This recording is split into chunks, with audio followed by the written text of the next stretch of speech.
Chaque école est différente, mais nous avons vu une grande différence. Pendant nos excursions, nous avons vu beaucoup de jeunes élèves français en voyage de classe.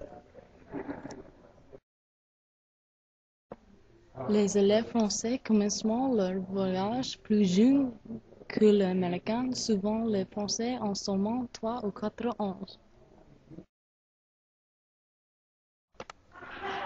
Aussi, ces élèves vont plus loin de chez eux et ils peuvent passer 3 semaines de suite dans un autre pays.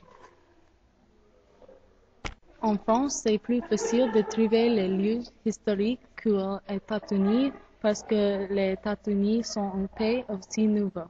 Les jeunes Français visitent plus de lieux plus souvent et un plus jeune âge. On voit aussi les lycées internationaux comme le lycée Sainte-Marie-du-Port. Aujourd'hui, nous allons parler Monsieur Olivier Prochain, directeur des relations internationales au lycée Sainte-Marie-du-Port.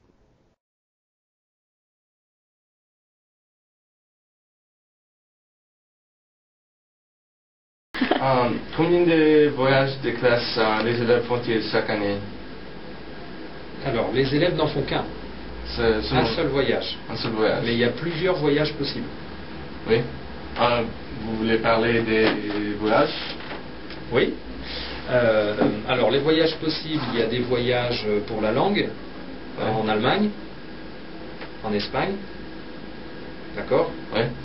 Et puis, il y a des voyages un petit peu plus, qui demandent un petit peu plus de travail. On travaille sur un sujet d'étude.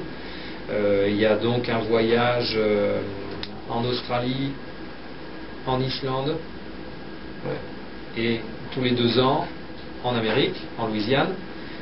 Et ce sont des études internationales, voilà. Oui, oui. Et les autres sont linguistiques. Voilà, très bien, c'est ça. Parfait. Comment est-ce qu'on va en voyage? Si on va au pays en Europe, comment est-ce qu'on va? En avion ou en train? Alors, dès que la distance est un petit peu grande, on y va en avion, tout le temps en avion. Sauf pour l'Espagne, c'est toujours en bus. Et en Allemagne, ça dépend du tarif, ça dépend du prix. Parfois c'est en avion, parfois c'est en train.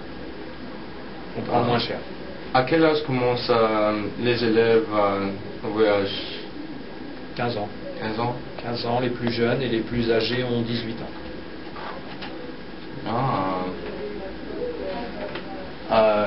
Qu'est-ce qu'on apprend sur ces voyages? On apprend les gens.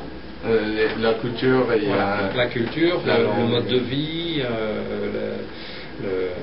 les habitudes de vie, le système scolaire aussi qui est différent. Quelles sont les choses que les élèves trouvent le plus choquant quand ils sortent du pays?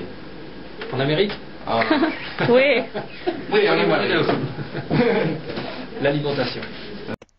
En France, l'enseignement à l'extérieur de l'école est plus grand et important qu'aux États-Unis.